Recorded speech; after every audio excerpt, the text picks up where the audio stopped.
I'm going to make sure this weapon will never be able to take a life. I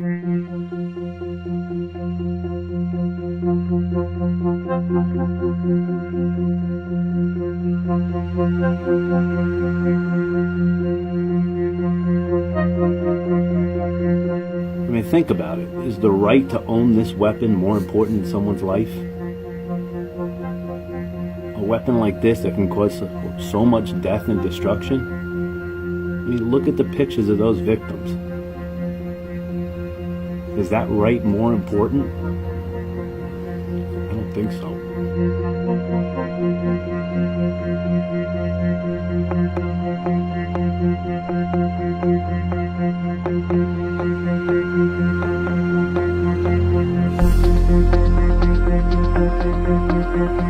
What if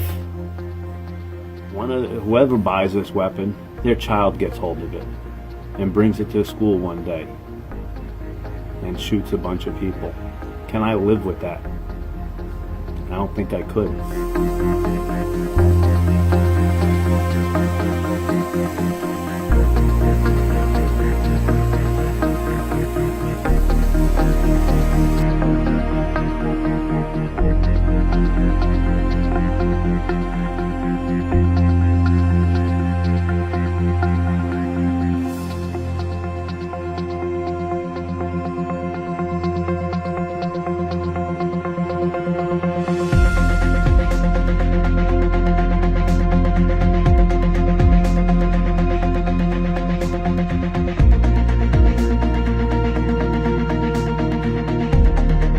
For all you haters out there that think I'm very stupid for doing this, I hope and I pray that it doesn't take the barrel of one of these guns pointed at your child's head to change your mind.